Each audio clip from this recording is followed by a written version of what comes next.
रसायन विज्ञान विषय के अध्याय 4 कार्बन एवं उसके यौगिक में आप सबका हार्दिक स्वागत है। ये चैप्टर काफी इंपॉर्टेंट है। अगर और आगे आप जितने भी केमिस्ट्री के लेसन पढ़ेंगे उन सब का बेस यही है। अगर ये चैप्टर आपने अच्छे से समझ लिया तो निश्चित रूप से आगे आपको केमिस्ट्री में कभी कुछ भी दिक्कत नहीं होने वाली है।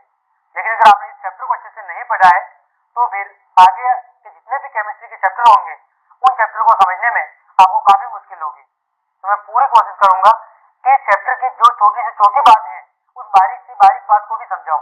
हो सकता है क्लास थोड़ी बड़ी हो जाए या 2 से 3 पार्ट में हम चैप्टर को कवर करेंगे, क्योंकि चैप्टर भी काफी बड़ा है और इसमें समझाने लायक भी बहुत सारी चीजें हैं।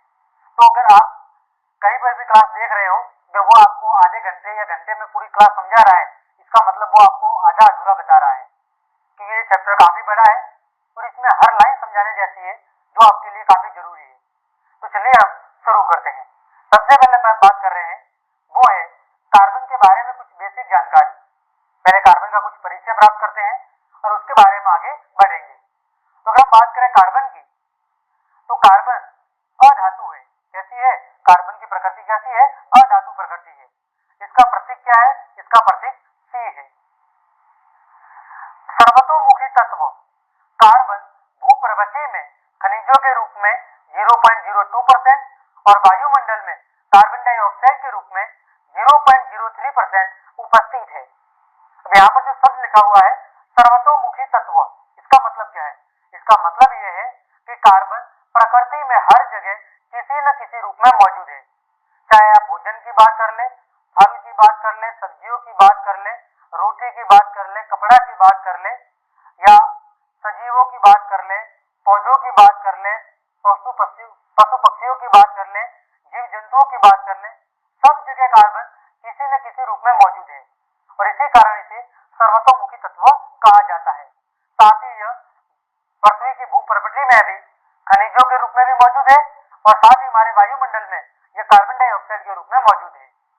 अगर हम बात करें कार्बन डाइऑक्साइड की, तो जब कार्बन और ऑक्सीजन की अभिक्रिया उच्च ताप पर होती है तो किसका निर्माण होता है? तो कार्बन डाइऑक्साइड का निर्माण होता है। आगे वही लिखा गया है, सभी सजीवों, पौधे और जंतुओं का शरीर कार्बन यौगिकों का बना होता है। यानी जितने भी सजीव है, चाहे वो जीव जंतु हो, पेड़ पौधे हो, मानव हो, कुछ भी, उन सभी सजीवों का शरीर इन्हीं कार्बन यौगिकों से मिलकर बना होता है और इसी कारण कार्बन प्रकृति में हर जगह पाया जाता है। आगे हम बात कर रहे हैं कार्बन में सहसंयोजी आबंध। इसका मतलब क्या है? पहले हम पढ़ते हैं कि आखिर सहसंयोजी आबंध होता क्या है और यह जरूरी क्यों है। तो सहसंयोजी आबंध का मतलब क्या है कि एक ही प्रकार या विभिन्न प्रकार के परमाणुओं के इलेक्ट्रॉनों की साझेदारी से बने आबंध को सहसंयोजी आबंध कहते हैं। अब ये बात क्या है समझो। हमने कक्षा 9 में पढ़ा था कि कोई भी तत्व जो प्रकृति में स्वतंत्र या मुक्त अवस्था में रहना चाहता है तो उसके लिए जरूरी शर्त है कि उसके बाहरी कोष में इलेक्ट्रॉनों की संख्या पूरी होनी चाहिए, यानी उसका बाहरी कोष पूर्ण रूप से भरा हुआ होना चाहिए। ये हमने पढ़ा था। जैसे हम बात करें कार्बन की, कार्बन की परमाणु संख्या कितनी है? 6 है। तो कार्बन का इलेक्ट्रॉनिक विन्यास कितना होगा? 2 और 4। पहले कक्षक में 2 इलेक्ट्रॉन और दूसरे कक्षक में 4। अब दूसरे कक्षक को अगर इसे पूरा करना है तो कितने इलेक्ट्रॉनों की जरूरत होगी? 8 इलेक्ट्रॉन की जरूरत होगी। ये देखो साइड में इसकी संरचना भी दी हुई है। के कोष में 2 इलेक्ट्रॉन है, यानी के कोष पूर्ण रूप से भरा हुआ है, और एल कोष में कितने इलेक्ट्रॉन है? 4 इलेक्ट्रॉन। अब अगर कार्बन को अपना अस्तित्व प्राप्त करना है तो इसे कितने इलेक्ट्रॉनों की जरूरत है? या तो 4 इलेक्ट्रॉन किसी से ग्रहण कर ले या फिर अपने ये 4 इलेक्ट्रॉन किसी को क्या कर दे? दान दे दे। तो कार्बन न तो अपने इलेक्ट्रॉन किसी को 4 दान दे सकता है और न ही किसी से 4 इलेक्ट्रॉन ग्रहण कर सकता है। इस वजह से ये क्या करता है, या तो अपने जैसे ही किसी दूसरे कार्बन परमाणु के साथ या फिर किसी अन्य प्रकार के जो परमाणु है उनके इलेक्ट्रॉनों के साथ क्या करता है? साझेदारी करता है और साझेदारी करके एक बंध बनाता है और इसी बंध को सहसंयोजी आबंध कहा जाता है। आया समझ में? कार्बन अपना अस्तित्व प्राप्त करने हेतु क्या करता है? या तो अपने जैसे ही किसी दूसरे परमाणु के साथ या फिर किसी अन्य परमाणुओं के इलेक्ट्रॉनों के साथ क्या करता है, साझेदारी करता है और साझेदारी करके आबंध बनाता है और इसी आबंध को सहसंयोजी आबंध कहते हैं। अब कार्बन ये जो उत्कृष्ट गैस विन्यास है वो आखिर कैसे प्राप्त करता है? अब इस उत्कृष्ट गैस विन्यास का मतलब क्या है? उत्कृष्ट गैस कौन सी होती है? वे गैसें जिनका बाहरी कोश पूर्ण रूप से भरा हुआ होता है। उत्कृष्ट गैस वे गैसें होती है जिनका बाहरी कोश पूर्ण रूप से भरा हुआ होता है। जैसे मैं उदाहरण की बात करूं, helium, neon, argon, krypton, xenon, radon, ये क्या है? ये उत्कृष्ट गैस है या निष्क्रिय गैसें हैं क्योंकि इनका बाहरी कोश पूर्ण रूप से भरा हुआ है। अतः ये किसी के साथ न तो इलेक्ट्रॉनों की साझेदारी करती है और न ही किसी के साथ कोई बंध बनाती है।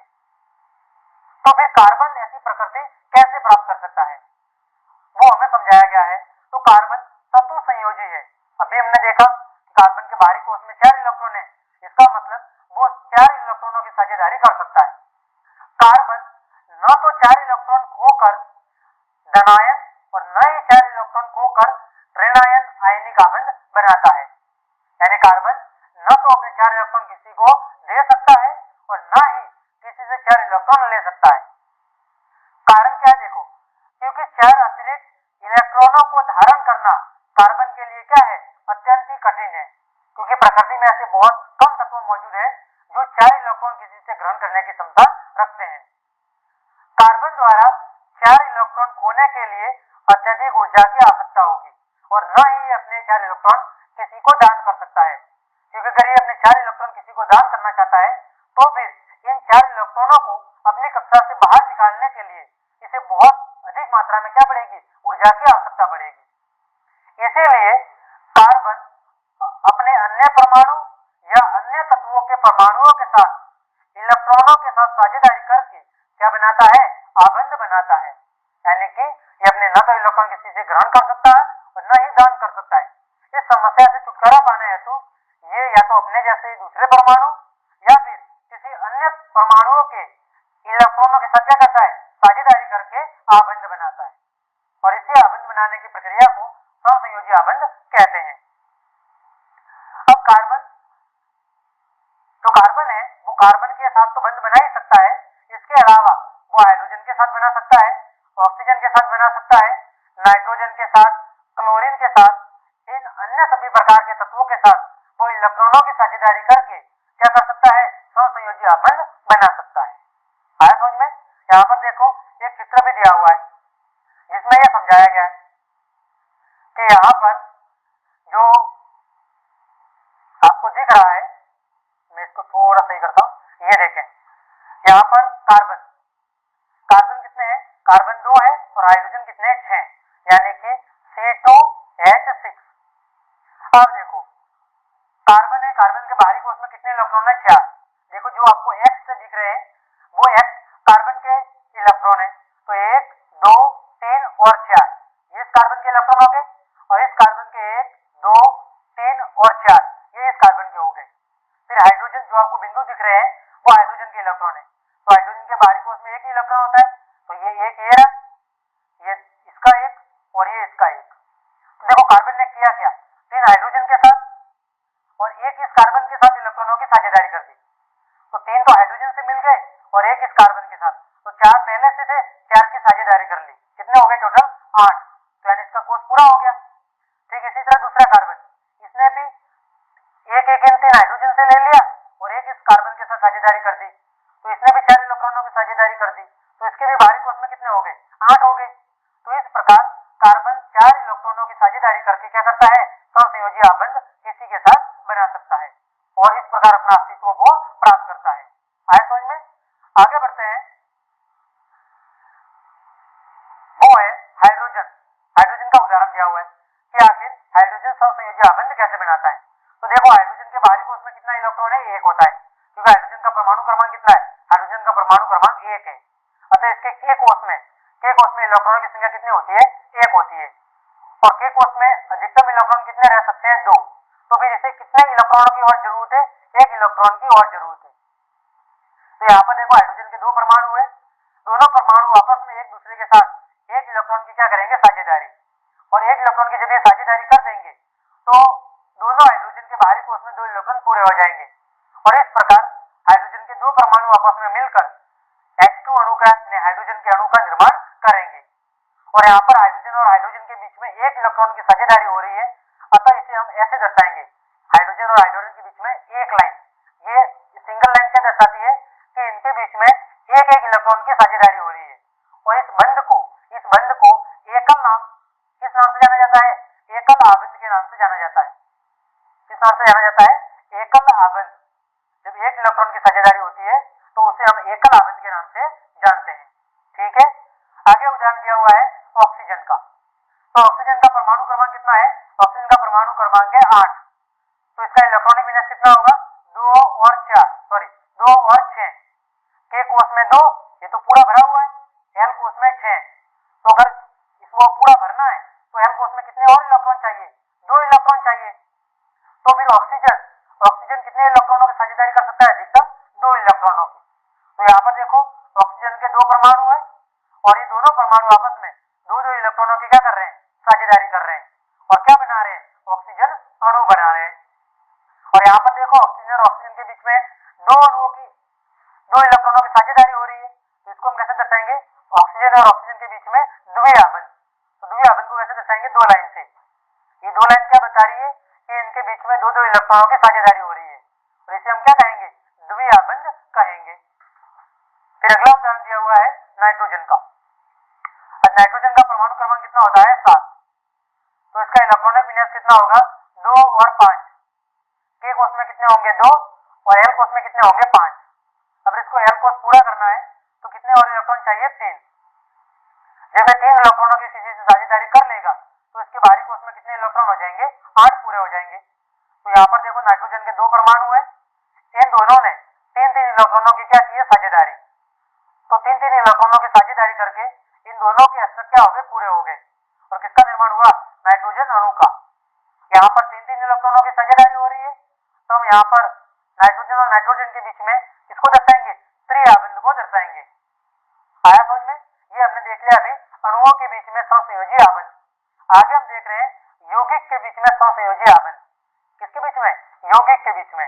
यौगिक क्या लिया है हमने, जल का सूत्र आपको पता है H2O। यहाँ पर हाइड्रोजन के कितने परमाणु है, 2 और ऑक्सीजन का 1। तो हाइड्रोजन के बाहरी कोष में कितने इलेक्ट्रॉन होगा, 1। दोनों हाइड्रोजन के बाहरी कोष में एक इलेक्ट्रॉन मौजूद है। ऑक्सीजन के बाहरी कोष में कितने मौजूद है, 6। तो फिर ये ऑक्सीजन क्या करेगा, दोनों हाइड्रोजन के साथ एक इलेक्ट्रॉनों की साझेदारी करेगा। एक इलेक्ट्रॉनों की साझेदारी इसके साथ कर दी और एक के इसके साथ। तो हाइड्रोजन के भी दोनों पूरे हो गए और ऑक्सीजन के भी कितने पूरे हो गए, 8 पूरे हो गए। तो इस प्रकार जो ऑक्सीजन है वो 2 हाइड्रोजन परमाणुओं के साथ एकल आबंध बना के किसका निर्माण करता है, H2O का, जल के अणु या यौगिक का निर्माण करता है। तो उम्मीद करता हूं कि सहसंयोजी यौगिक कैसे बनते हैं यह आपको अच्छे से समझ में आया होगा। आगे हम बात कर रहे हैं सहसंयोजी यौगिकों के भौतिक गुणधर्म, यानी जो भी हमने सहसंयोजी यौगिक पढ़े हैं उनके कौन कौन से भौतिक गुणधर्म है, उनकी विशेषताएं क्या होती है। तो सबसे पहली विशेषता है इनके गलनांक और कवचनांक दोनों क्या होते हैं, बहुत ही कम होते हैं।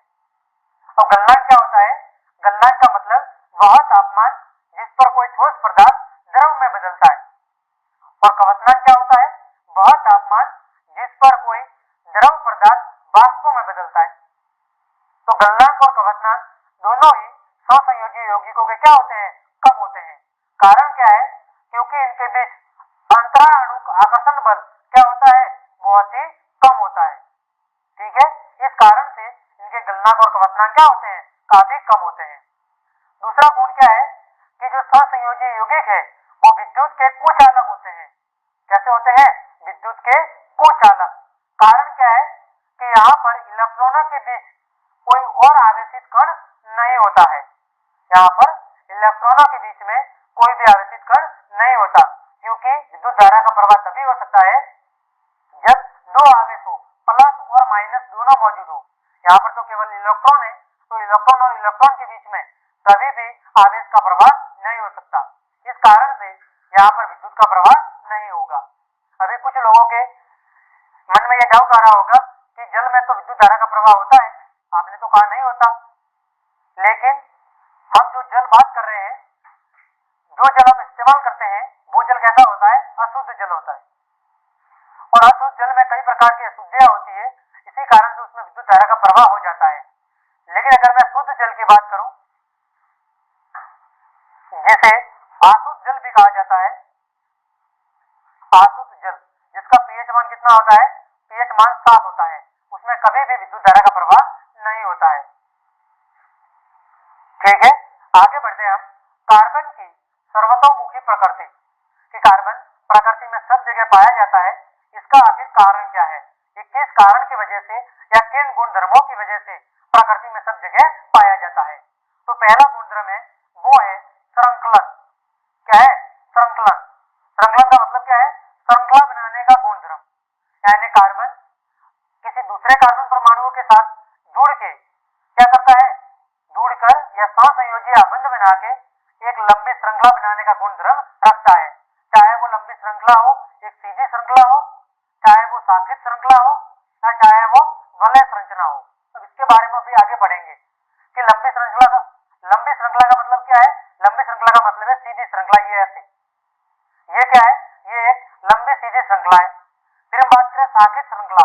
शाखित श्रृंखला का मतलब है ऐसा, ये ऐसा, ये क्या है? ये शाखित श्रृंखला है। और वलय संरचना, वलय संरचना का मतलब है ये ऐसा कुछ वलय संरचना के बीच में, ये जैसे बेंजीन होता है, ये क्या है? ये वलय संरचना। तो कार्बन परमाणुओं के साथ सहसंयोजी आबंध बना के एक लंबी श्रृंखला बनाने का गुणधर्म की प्रवृत्ति रखता है। और इस प्रकार एक लंबी श्रृंखला बना के वो यौगिकों का क्या करता है? निर्माण करता है। कार्बन परमाणुओं के साथ या तो एकल आबंध द्वारा जुड़ सकता है, या द्वितीय आबंध द्वारा, या त्रि आबंध द्वारा आपस में जुड़ सकता है। ठीक है, तो पहली प्रकृति है श्रृंखलन का गुणधर्म, और इसी श्रृंखलन के गुणधर्म के कारण कार्बन सब जगह प्रकृति में किसी न किसी रूप में पाया जाता है। दूसरा गुणधर्म है वो है सतु संयोजकता। क्या है? सतु संयोजकता। अभी हमने देखा था कि कार्बन कैसा है? कार्बन सतु संयोजी है, यानी कि एक कार्बन के साथ या अन्य परमाणुओं के साथ 4 इलेक्ट्रॉनों की साझेदारी करके सहसंयोजी आबंध बना सकता है। तो इस कारण से जो एक कार्बन परमाणु है वो या तो कार्बन परमाणु के साथ या किसी दूसरे परमाणु, hydrogen, chlorine, oxygen, nitrogen, sulphur, इन सभी के साथ आबंध बना के प्रकृति में एक यौगिक के रूप में स्थायी रह पाता है। इस कारण से इन दो प्रमुख कारणों की वजह से कार्बन प्रकृति में हर जगह पाया जाता है। तो उम्मीद करता हूं ये बात भी आपको समझ में आई होगी। आगे हम बात करते हैं वो है संतृप्त और असंतृप्त कार्बनिक यौगिक। संतृप्त और असंतृप्त कार्बनिक यौगिक। तो कार्बन और हाइड्रोजन से बने यौगिकों को हाइड्रोकार्बन कहते हैं। क्या कहते हैं? हाइड्रोकार्बन। कार्बन और हाइड्रोजन से मिलकर बने यौगिकों को हाइड्रोकार्बन कहते हैं। हाइड्रोकार्बन को दो भागों में बांटा जाता है, एक संतृप्त हाइड्रोकार्बन और एक असंतृप्त हाइड्रोकार्बन। और संतृप्त हाइड्रोकार्बन क्या होते हैं? तो वे हाइड्रोकार्बन जिनमें कार्बन और कार्बन परमाणुओं के बीच एकल आबंध पाया जाता है। वे हाइड्रोकार्बन जिनमें कार्बन और कार्बन परमाणुओं के बीच में एकल आबंध पाया जाता है, इस प्रकार के हाइड्रोकार्बन को हम संतृप्त हाइड्रोकार्बन कहते हैं। जैसे यहाँ पर देखो बताया गया है कि यहाँ पर कार्बन और कार्बन के बीच में केवल एक एकल आबंध है, यानी एक एक इलेक्ट्रॉन की साझेदारी हो रही है। और एकल आबंध वाले हाइड्रोकार्बन को एल्केन कहा जाता है। क्या कहा जाता है? एल्केन कहा जाता है। एल्केन का सामान्य सूत्र होता है CnH2n+2। क्या होता है? CnH2n+2। इसका जिक्र हम अभी आगे करेंगे कि आखिर सूत्र कैसे बनता है। फिर हम बात करें कि अगर कार्बन और कार्बन के बीच में द्वि आबंध है अथवा त्रि आबंध है, तो फिर ऐसे हाइड्रोकार्बन को हम असंतृप्त हाइड्रोकार्बन कहते हैं। कार्बन और कार्बन के बीच में या तो द्वि आबंध है या फिर त्रि आबंध है, तो फिर ऐसे हाइड्रोकार्बन को हम असंतृप्त हाइड्रोकार्बन कहते हैं। यदि कार्बन और कार्बन के बीच में द्वि आबंध है, तो फिर ऐसे हाइड्रोकार्बन को हम एल्किन के नाम से जानते हैं। किस नाम से? एल्किन के नाम से बीच में त्रिआबंध मौजूद है तो फिर ऐसे हाइड्रोकार्बन को हम एल्काइन कहते हैं। क्या कहते हैं? एल्काइन कहते हैं। एल्केन का सूत्र होता है CnH2n, CnH2n।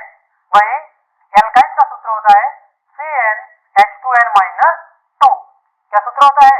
CnH2n-2। चलिए अब हम आगे बढ़ते हैं। पहले हम संतृप्त हाइड्रोकार्बन के बारे में पढ़ेंगे और उसके बाद हम असंतृप्त हाइड्रोकार्बन के बारे में पढ़ेंगे। तो देखें, अगर आपको सभी प्रकार के नोट्स और स्टडी मटेरियल बिल्कुल फ्री ऑफ कॉस्ट चाहिए तो आप मेरी वेबसाइट govindlectures81.blogspot.com पर जा सकते हैं और इसके अलावा आप मुझे FB, इंस्टाग्राम, ट्विटर और टेलीग्राम पर भी फॉलो कर सकते हैं, जहां पर आपको सभी प्रकार के नोट्स और स्टडी मटेरियल बिल्कुल फ्री ऑफ कॉस्ट दिया जाएगा। ठीक है, चलिए आगे बात करते हैं। इलेक्ट्रॉन बिंदु संरचना किसके? संतृप्त हाइड्रोकार्बन की। संतृप्त हाइड्रोकार्बन का मतलब यहाँ पर कार्बन और कार्बन के बीच में कैसा आबंध होगा? एकल आबंध होगा। यहाँ पर हमने जो उदाहरण लिया है वो लिया है एथेन का। एथेन का सूत्र होता है C2H6। अभी हम इसके बारे में आगे पढ़ेंगे। ठीक है, आपको ज्यादा टेंशन लेने की जरूरत नहीं है। अभी केवल इतना देखें कि इसकी इलेक्ट्रॉन बिंदु संरचना कैसी होती है। तो यहाँ पर हमने उदाहरण लिया है, वो लिया है एथेन। एथेन में कार्बन कितने हैं? 2 है और हाइड्रोजन कितने हैं? 6 हैं। तो देखो इसकी एक साधारण संरचना क्या होगी? कार्बन 2 है, ये हमने ले लिए 2 कार्बन। अब हमें पता है ये संतृप्त है, इसका मतलब कार्बन और कार्बन के बीच में केवल एकल आबंध है, ये हमने एकल आबंध बना दिया। तो हाइड्रोजन कितने हैं? 6। तो इस कार्बन के साथ 3 जुड़ जाएंगे और 3 इसके साथ जुड़ जाएंगे। ये देखो ये इसकी संरचना होगी। अब अगर हम इसके आणविक सूत्र की बात करें तो ये हो गया आणविक सूत्र, ये हो गया संरचनात्मक सूत्र। अब देखो इसकी इलेक्ट्रॉन बिंदु संरचना। तो हमने पता है कि कार्बन के पास बाहरी कोश में 1 इलेक्ट्रॉन मौजूद होता है। तो यहाँ पर जो आपको डॉट दिख रहा है वो डॉट क्या है? कार्बन का इलेक्ट्रॉन है। और जो आपको क्रॉस दिख रहा है X, वो किसका इलेक्ट्रॉन है? कार्बन का। तो देखो हाइड्रोजन के पास 1 है तो कार्बन क्या करेगा? एक इस हाइड्रोजन से, एक इस हाइड्रोजन से, एक इससे, 3 तो हो गए, 4 पहले से थे 7 और एक इस कार्बन से ले लेगा तो इस कार्बन के पास कितने इलेक्ट्रॉन हो गए? 8। तो इसका कोश पूरा हो गया। ठीक इसी तरह इस कार्बन, एक इस हाइड्रोजन से, एक इससे और एक इससे, 4 पहले से ही है, 3 ये हो गए 7 और एक इस कार्बन के साथ साझेदारी कर देगा तो टोटल कितने हो गए? 8 हो गए। तो इस प्रकार ये क्या करेगा? 4 इलेक्ट्रॉनों की साझेदारी करके क्या करेगा? अपने बाहरी कोश को पूरा करेगा। तो ये किसका सूत्र हो गया? C2H6 का। चलिए आगे हम बात करते हैं संतृप्त हाइड्रोकार्बन की कि इनके नाम क्या होते हैं, इनका आणविक सूत्र क्या होता है और इनका संरचनात्मक सूत्र क्या होता है। सबसे पहला हाइड्रोकार्बन है वो है मीथेन। यानी कि संतृप्त हाइड्रोकार्बन में अगर कार्बन परमाणु की संख्या 1 है तो उसे हम मीथेन अथवा मेथेन कहते हैं। क्या कहते हैं? मीथेन अथवा मेथेन कहते हैं। तो मेथेन का सूत्र क्या होगा? CH4। कैसे हुआ वो देखो, सूत्र क्या था? CnH2n+2। यहाँ पर n का मतलब क्या है? n का मतलब है कार्बन की संख्या। n का मतलब क्या है? कार्बन की संख्या। अब देखो यहाँ पर कार्बन कितना है? 1। तो n की जगह कितना रखना है? 1 रखना है। तो n की जगह 1 H 2 गुणा 1 प्लस 2। तो C1H2+2 कितना हो गया? 4। तो C1H4 यानी कि CH4। ये इस तरह बनता है सूत्र। ठीक है, तो मेथेन का सूत्र क्या होगा? CH4। तो यहाँ पर एक कार्बन परमाणु है और 4 हाइड्रोजन है। तो कार्बन इन चारों हाइड्रोजन के साथ एक इलेक्ट्रॉन की साझेदारी करेगा और अपना स्ट्रक्चर करेगा, पूरा कर लेगा। फिर दूसरा है, अगर कार्बन परमाणु की संख्या 2 है तो फिर उसे हम क्या कहेंगे? इथेन या एथेन। क्या कहेंगे? इथेन या एथेन। तो एथेन का सूत्र क्या हो जाएगा? C2H6। देखो इसको भी बता देता हूँ, 2 को बता रहा हूँ, बाकी नहीं बताऊंगा। तो CnH2n+2। यहाँ पर n बराबर कितना है? 2, क्योंकि कार्बन के परमाणु की संख्या कितनी है? 2। तो देखो Cn की जगह 2, H2n की जगह 2 प्लस 2। तो C2H 2 और 2 दूनी 4, 4 प्लस 2 6। तो C2H6। तो इसका संरचनात्मक सूत्र क्या होगा? 2 कार्बन है और 6 हाइड्रोजन है। जिसकी चर्चा अभी हमने पीछे की थी। फिर अगर हाइड्रोजन की संख्या 3 है तो उसे हम क्या कहेंगे, प्रोपेन। क्या कहेंगे, प्रोपेन कहेंगे। इसका सूत्र क्या होगा, C3H8। क्या होगा, C3H8। यहाँ पर कार्बन कितने हैं, कार्बन 3 है और हाइड्रोजन कितने हैं, 8 है।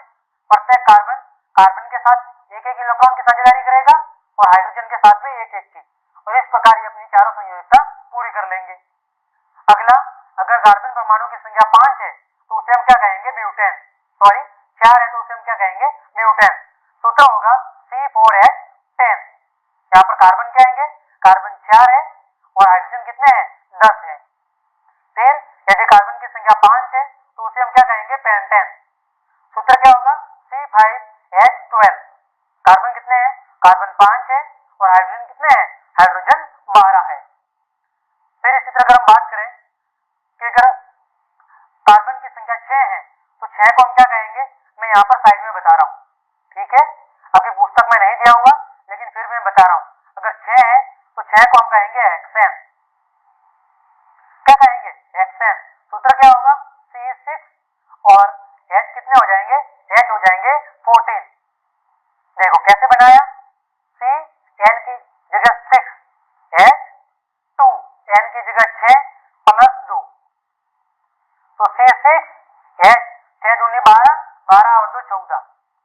तो अगर कार्बन परमाणु की संख्या 6 है तो फिर संतृप्त हाइड्रोकार्बन में उसका नाम क्या होगा, हेक्सेन। फिर अगर 7 है तो 7 का क्या नाम होगा, हेप्टेन। सूत्र क्या होगा, C7H16। फिर 8 है, 8 है तो क्या होगा, हेप्टेन, हेप्टेन। सूत्र C8H18। अगर 9 है तो क्या होगा, 9 है तो होगा, सॉरी 8 है तो ऑक्टेन, गलती से हो गया, क्या कहेंगे, ऑक्टेन। फिर 9 है तो क्या कहेंगे, डेकेन। क्या कहेंगे, डेकेन। डेकेन का सूत्र क्या होगा, C9H20।